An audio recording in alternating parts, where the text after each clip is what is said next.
Welcome to another episode of Thoughts of No One in Particular. This one is going to be an extremely serious one. Probably won't be making any side jokes as I usually do, or using any tired old memes or stupidity, because this is a very serious issue. The United States, the so-called home of the free, it's not just random people that have been sold to them by various intelligence agencies that get beaten up, tortured, horrible things happen to. It's full-blown citizens, and this isn't just because of the Defence Authorization Act. That hasn't really come into effect yet. What's going on with regards to mental health issues in America? Particularly, I'm biased here from the point of view of autistic spectrum disorders, Asperger's, all sorts of other things. I hear daily reports of terrible things going on there. There is a Facebook group I was invited to, and I've joined in, that really needs your support. The link will be down below. By all accounts, perfectly harmless young autistic lad was shot dead by police in some rather disturbing circumstances. There is I'm pretty sure there's a racial dimension there as well, because of the sheer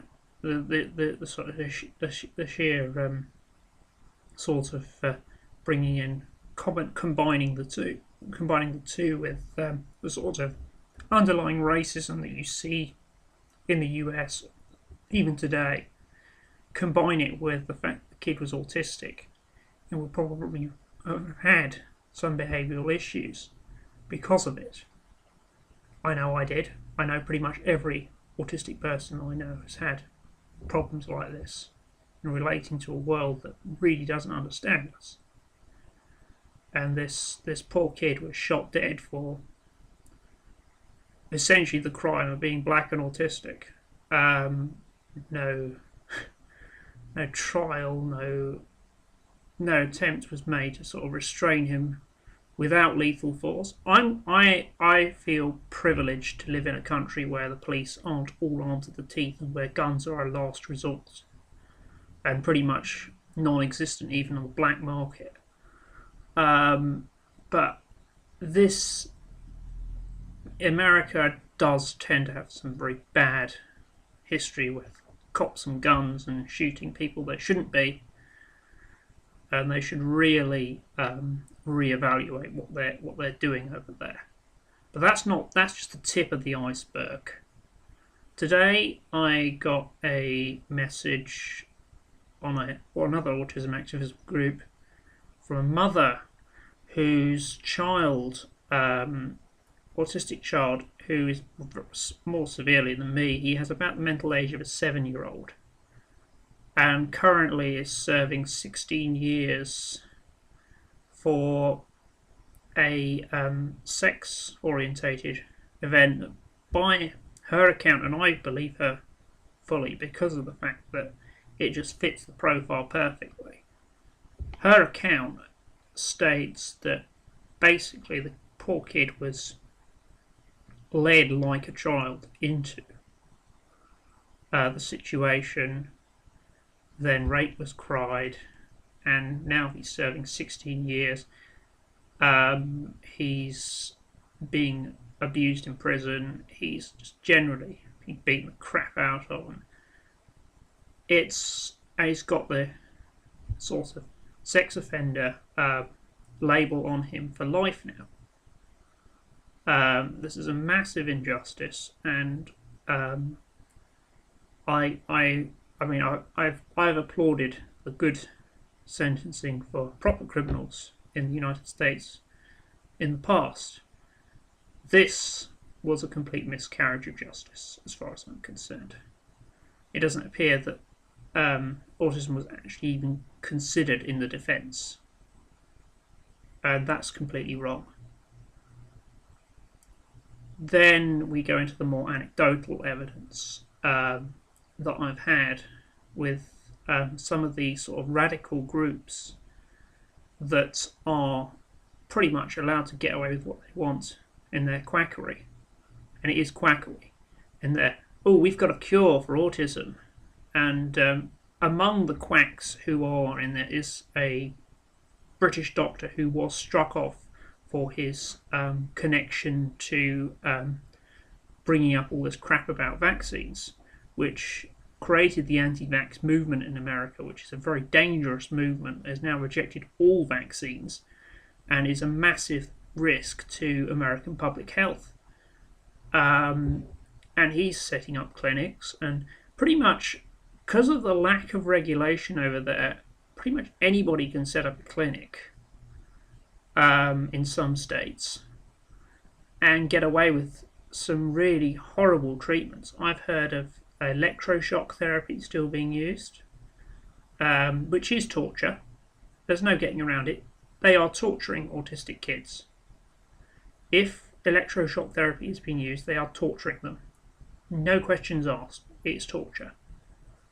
And they claim to be able to cure autism, which of course is a complete fallacy because of the fact autism is not a disease. It is not something you can cure. It's not even, to an extent, you can cure some mental illnesses. You can create a, you can sort of program it out of people. I know I'm recovering from my anxiety condition, but when it comes to autism, it's the base operating system is completely different. If you think of the brain as a computer, the base operating system is completely different in an autistic brain than it is in a neurotypical brain. And you cannot rewrite the whole operating system from scratch. Human beings aren't like computers in that way.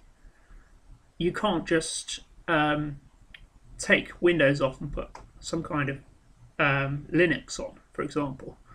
It just doesn't work like that. It's physically, the brain isn't there, and there is a physical dimension to it.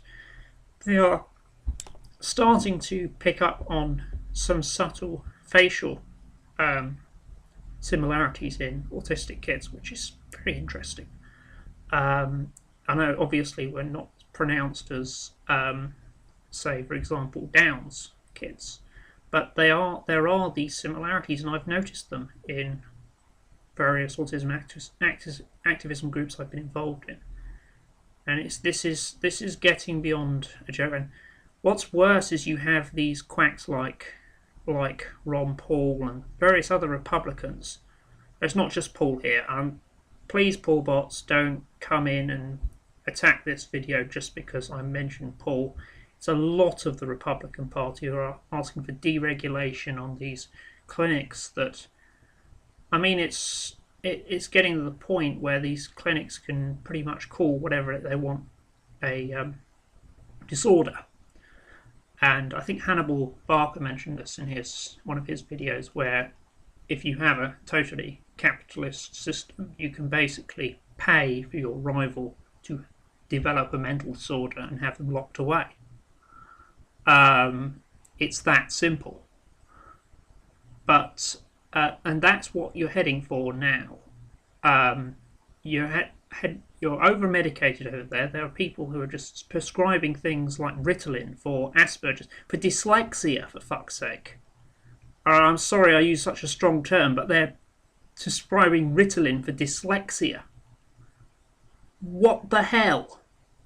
That's just wrong. That is completely and utterly wrong. And there is no getting around it. It's because they've got a privatised system over there, and money talks. It's very poorly regulated. Pretty much what regulation there is has let some real clowns into the medical profession, like Marcus Barkman, for example, who thinks that you can cure homosexuality. Again, it's an innate thing. You can't. It's exactly like autism. You can't cure it. Um, and these people have proper medical accreditation in the US because their standards are so poor. And this is what really disturbs me. Britain has this really stupid extradition system with the United States at the moment, whereby pretty much nobody can get a fair hearing in their extradition, and they just get sent straight over there. This was brought in as part of a counter-terrorism law, and we all know that, well, we now know that a lot of this so-called terrorism is fictional. I mean, we have more problems in this country. I'm sure most sort of MI5 statistics will back me up on this. We have far more problems with separatist terrorists trying to break away from various parts of the United Kingdom than we ever have with any of the terrorists threatening America as well. And that's not just Islamic terrorists, that's all sorts of terrorists. But yeah, so we now have this fallacious law that will just it's currently it's already supposedly extradited a autistic kid who was hacking. But the big one, of course, that's made the news because of the fact he had the publicity support is Gary McKinnon, who is a local to me. And he's got developed so many nightmares and things, and he's got every right to have gone completely. I don't like to use the words, but he's got every right to have broken down over this because of the fact that going over into the US prison system, he's facing possibility of a 60-year sentence. 60 years in US prisons, and US prisons are such poor conditions, especially for people with mental health conditions and learning disabilities. I'd be shitting myself, frankly. And I'm fully with Mr. McKinnon. I'm fully with, as far as I'm concerned, you don't extradite to Iran, you don't extradite to North Korea. We should stop extraditing to the United States on exactly the same grounds. They are getting that way. With not only with mental health citizens, but with regular everyday citizens as well. It's getting to the point where the special relationship, which has given us pretty much nothing over the years, we've only just finished paying back for World War II. So it's not like America gave us aid free. We had to pay for it. We've only just finished paying this back. I think it's time that a good first step would be removing all the extradition treaties of the United States. Get rid of extradition to the United States. It's becoming a hellhole when it comes to the justice system, or lack of one. My father has always said the United States does not have a justice system, it has a vengeance system, and I've argued against it a couple of times when it comes to things like the death penalty, because there are some sickos that just deserve it, frankly. And they do sentence properly over there. You don't get sentences of like 5 years for murder like you do over here. Effectively 5 years because of the parole system and things. But yeah, it's just horrible now. It's got to the point where even me with my somewhat more sort of stringent stance on law and order, I have to stand up, and it's not just because McKinnon and Stefan Watts and all these other people who've been abused by the American system are autistic. That's neither here nor there. I'm with the blooming bankers accused of fraud in the United States as well, and they're probably guilty for all I know. I'm prejudiced against bankers to start with, but they shouldn't be extradited to the United States. It is getting beyond a joke. We have to break this cycle. We have to break off relations. We have to start condemning. This is just not going to happen whilst with the current system of government. Either party or this pointless third party that Cameron has so successfully destroyed through the coalition is going to do anything about it. So yeah, I will probably be putting up a video about my actual political stance in this country at the moment, but this is an issue I feel really strongly about. So there you go. That's my view. And if you don't like it, frankly, fuck off.